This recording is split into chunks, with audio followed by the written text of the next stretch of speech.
بسم اللہ الرحمن الرحیم۔ السلام علیکم ویورز، اگر آپ کو میرے ناول پسند آ رہے ہیں تو پلیز میرے چینل کو لائک کریں، سبسکرائب کریں اور زیادہ سے زیادہ شیئر کریں۔ وقت ایپیسوڈ نمبر 21 بائے مہرالنساء شاہ میر۔ لیکن تم چاہے قتل ہی کراؤ، تمہیں کچھ نہیں کہیں گی۔ تم جو پہنو، جو کھاؤ، جو پیو، وہ تمہیں اف تک نہیں کریں گی۔ اگر کچھ کہیں گی تو ان کا گلٹ اٹھ کر آ جائے گا، ان کا دل پھر زخمی ہوگا، ان کو پھر تکلیف ہوگی۔ خود کو اذیت سے بچانے کے لیے تم سے محبت کا ڈرامہ کرتی ہیں۔ تم میری بات سمجھتی کیوں نہیں؟ وہ جیسے عاجز آ گئی تھی۔ مہر اب ان کو نہیں دیکھ رہی تھی، اس کی بری آنکھیں اب بھی سپاٹ تھیں۔ اب آپ یہ کہیں گی کہ ان کی بیٹی کی وجہ سے میری ماں مر گئی، یہی گلٹ ہے انہیں، ہے نا؟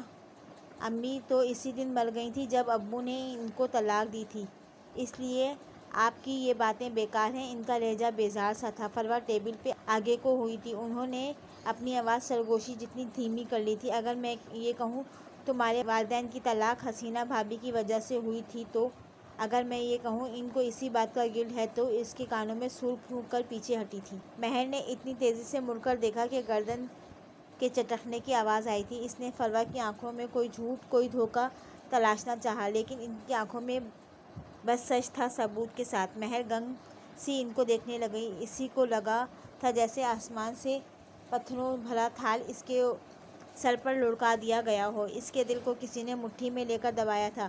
تکلیف حد سے سوا تھی، شوق جان لیوا تھا۔ اس نے 2 دن سے صحیح سے کچھ نہ کھایا تھا، نہ بات کی تھی، بس اپنے کمرے میں بیٹھا رہتا یا گھنٹوں کسی غیر مرئی نقطے پر نظریں جمائے رہتا۔ نفیسہ نے اس سے کچھ نہیں کہا تھا، ان کو اندازہ تھا اس وقت ٹراما تھا۔ وہ ابھی بھی اپنے کمرے کی دیوار گرد کھڑکی کے ساتھ سر ٹکائے بیٹھا تھا۔ اسی وقت نفیسہ اسی کمرے میں داخل ہوئی۔ عمر کو محسوس ہوا تھا، لیکن آنکھیں موندے رکھی۔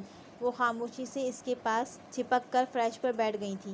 کافی دیر تک دونوں کے درمیان خاموشی رہی، پھر عمر کی بھاری آواز کمرے میں گونجی تھی۔ میں نے اس دن آپ کی اور ایس ایچ او کی ساری باتیں سنی تھیں، یقیناً آپ ایک اچھی وکیل رہی ہوں گی۔ نفیسہ مسکرائی تھی پورے دل سے۔ تم نے کبھی مجھے کورٹ میں بولتے نہیں سنا عمر، جب میں بولتی تھی، جب میں دلائل دیتی تھی اور جب وہ بولتے بولتے رک گئی تھیں۔ ان کو عجیب لگا تھا، یہ صورتحال نارمل نہیں تھی۔ آپ کا پورا نام کیا ہے اماں؟ اس نے آنکھیں گونج موند رکھی تھیں۔ نفیسہ حیات۔ کیا ہوا ہے عمر، ایسے سوال کیوں کر رہے ہو؟ آپ کے شوہر کا نام کیا تھا؟ وہ ان کی بات نہیں سن رہا تھا۔ سید یونس شاہ۔ اب ان کا لہجہ سپاٹ تھا۔ پھر میرا نام سید عمر یونس کیوں نہیں ہے؟ اس نے آنکھیں کھول لی تھیں۔ ان کی آنکھوں میں ایسا درد تھا کہ نفیسہ کے دل کو کچھ ہوا تھا۔ نفیسہ خاموش رہی تھی، اس کے پاس بولنے کو کچھ نہیں تھا۔ آپ نے مجھے اپنے باپ کا نام کیوں دیا؟ مجھے میرے باپ کا نام کیوں نہیں دیا؟ یا پھر یہ کہیں کہ میں آپ کا بیٹا نہیں ہوں؟ اماں میں آپ کا بیٹا تو ہوں نا؟ اس نے آخری سوال نہ جانے کس خدشے کے پیش نظر کیا تھا۔ تم میرے بیٹے ہو عمر، میری جان ہو، میری اولاد ہو تم۔ انہوں نے عمر سے زیادہ خود کو یقین دلایا تھا۔ پس منظر میں کوئی اور آواز گونج رہی تھی۔ وہ گندا خون ہے نفیسہ، وہ تمہیں چھوڑ دے گا، وہ عصیب ہے، وہ کچھ کھا جائے گا۔ مجھے ہمیشہ لگتا تھا یہ لوگ آپ سے جلتے ہیں، یہ لوگ آپ کو جھیل نہیں پاتے، اس لیے الزام لگاتے ہیں۔ میں آپ ہی کا بیٹا ہوں، لیکن آپ کا خون نہیں۔ میں تو گندا خون ہوں، پتہ نہیں جائز بھی ہوں یا نہیں۔ اس کی آنکھوں میں نمکین پانی بھرنے لگا تھا۔ اماں مجھے بتائیں، میرے ماں باپ کون تھے؟ میں کون ہوں؟ آپ مجھے کہاں سے لائی ہیں؟ خدا کے لیے مجھے سب بتا دیں، ورنہ میں پاگل ہو جاؤں گا۔ آپ میری ماں ہیں یا نہیں؟ میرا باپ کون ہے؟ کچھ تو بتائیں۔ وہ برہمی سے بول رہا تھا۔ میں تمہاری ماں ہوں عمر، میں نے تمہیں پیدا نہیں کیا، لیکن تمہارے لیے راتوں کو جاگی ہوں۔ میں نے تمہیں 9 مہینے اپنی کوکھ میں نہیں رکھا، لیکن تمہاری تکلیف سے مجھے تکلیف ہوتی ہے۔ تم میرا خون نہیں ہو، لیکن میں تمہارے لیے کسی سے بھی لڑ سکتی ہوں۔ میں نے ہمیشہ تمہیں بیچ دیا عمر، تم میرے بیٹے ہو۔ میری اصل ماں کو تمہاری شکل بھی یاد نہیں ہوگی۔ جب تم پیدا ہوئے تھے، اس کے 2 گھنٹے بعد تم میری گود میں آئے تھے۔ اللہ نے تمہیں میرے پاس بھیجا تھا۔ تم میرا سرمایہ ہو، میرا کل، جہاں میری متاع حیات ہے۔ تم میرے بیٹے ہو عمر، میری عمر بھر کی کمائی ہو تم۔ وہ بلند آواز میں بولتی عمر سے زیادہ خود کو یقین دلائی تھی۔ وہ ایک دن تمہیں چھوڑ دے گا نفیسہ، وہ تمہارا کیریئر کھا گیا، تمہارا وقار کھا گیا، سب کچھ کھا جائے گا، تم اکیلی رہ جاؤ گی۔ مطلب میں آپ کا بیٹا نہیں ہوں؟ وہ شوق نہیں تھا، اس کو اندازہ تھا۔ 2 دن پہلے ان لوگوں کی وثوق سے کہی گئی باتوں پر وہ کہیں نہ کہیں ایمان لے آیا تھا۔ وہ اٹھ کھڑا ہوا تھا۔ اماں میں آپ کا بیٹا نہیں ہوں۔ میں کون ہوں؟ کہاں سے لے کر آئی ہیں آپ مجھے؟ کون ہے میرا باپ؟ میری ماں کون ہے؟ کیوں دیا انہوں نے مجھے آپ کو؟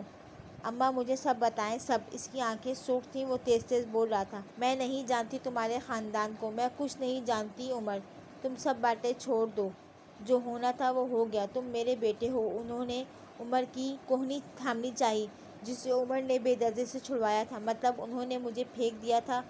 آپ ان کو نہیں جانتی۔ مطلب مجھے لگا میرے ماں باپ نے مجھے آپ کے حوالے کیا ہوگا، لیکن وہ اب شوق تھا۔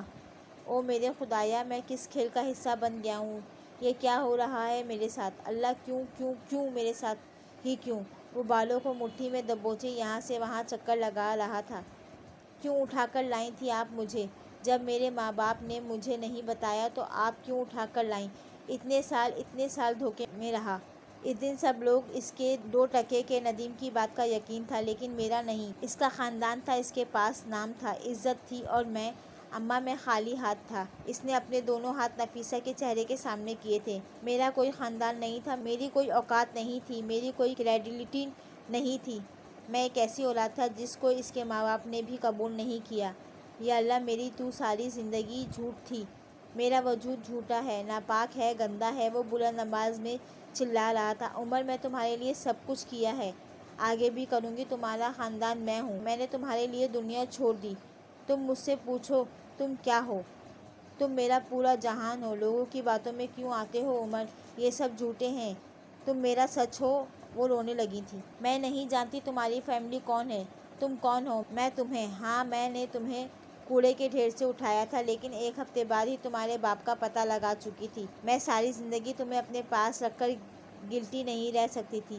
میں تمہیں تمہارے باپ کے پاس لے گئی، لیکن انہوں نے تمہیں قبول نہیں کیا۔ ان کی زندگی مکمل تھی عمر، اس میں تمہاری کوئی جگہ نہیں تھی۔ تم میرے لیے آئے تھے عمر، یوں میری زندگی ادھوری تھی، تمہیں اس کو مکمل کرنا تھا۔ عمر کی بیماری کے بعد آج روئی تھی وہ۔ آپ نے میرے لیے کچھ نہیں کیا، وہ دانت پیس کر رلایا تھا۔ آپ ایک ضدی عورت تھیں۔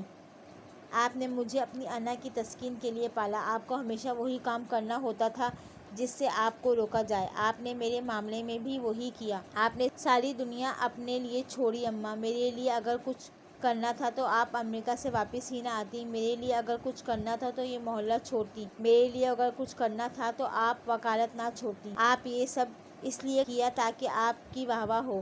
آپ نے یہ سب اس لیے کیا تاکہ آپ کی انا کو تسکین ملے، تاکہ مجھے اگر پتہ چلے تو میں خود کو آپ کے احسانوں کے بوجھ تلے دبا ہوا محسوس کروں۔ مجھے اتنے سال دھوکے میں رکھا، اتنے سال میں نے سارے محلوں کی غلیظ نظریں، ذومعنی جملے بازی، سب کچھ اس لیے برداشت کیا کیونکہ مجھے لگتا تھا یہ سب لوگ اس لیے کہتے ہیں کیونکہ یہ آپ کا مقابلہ نہیں کر سکتے، ایک مضبوط عورت کو جھیل نہیں سکتے۔ آپ مضبوط نہیں تھیں، آپ ضدی تھیں۔ وہ ان کی آنکھوں میں دیکھتا چبا چبا کر کہہ رہا تھا، نفیسہ بس اس کو دیکھے گئی، ایک ٹک دم سادے جب بولی تو اتنا کہ تم زری سے ملے ہو۔ ان کو اپنی آواز کسی کھائی سے آتی محسوس ہوئی۔ عمر نے کوئی جواب نہیں دیا۔ ایک پرانا اور ناراض دوست جس کے پاس آپ کے راز ہوں وہ دشمن سے بھی زیادہ خطرناک ہوتا ہے، آج نفیسہ نے مان لیا تھا۔ خدا تمہیں غارت کرے زری، وہ کربناک لہجے میں بولی تھی۔ نفیسہ حیات نے اپنی زندگی میں پہلی بار کسی کو بد دعا دی تھی۔ عمر سنی انسنی کرتا الماری کی جانب بڑھ گیا۔ نفیسہ نے شاکین نظروں سے اس کو دیکھا تھا۔ وہ اپنے ہینگر میں ٹنگے ایک ایک جوڑے کو نکالتا بیگ میں ڈالتا جا رہا تھا۔ عمر بیگ بھر چکا تھا، لیکن نفیسہ اپنی جگہ سے نہیں ہلی تھی۔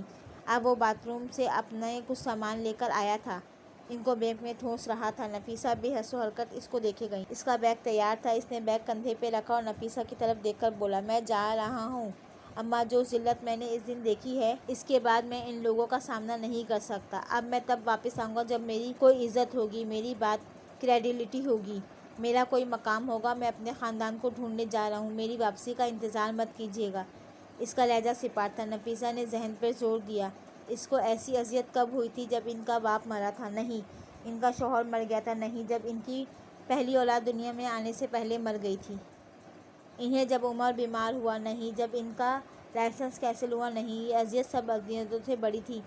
یہ دکھ تمام دکھوں پر بھاری تھا، یہ غم دیمت ثابت ہونے والا تھا۔ عمر مت جاؤ، وہ روندے ہوئے لہجے میں بولی تھی۔ آنسو ابل ابل کے ان کی آنکھوں سے نکل رہے تھے۔ تم میرا سہارا ہو، میری اولاد ہو، تم میرے بیٹے ہو، میرا مان، میرا واحد رشتہ، مجھے بے سہارا مت کرو، مجھے ہجر کا غم نہ دو، تم میرا سرمایہ ہو، مجھے خالی ہاتھ نہ کرو۔ عمر رک جاؤ، وہ گیلے چہرے کے ساتھ بول رہی تھی۔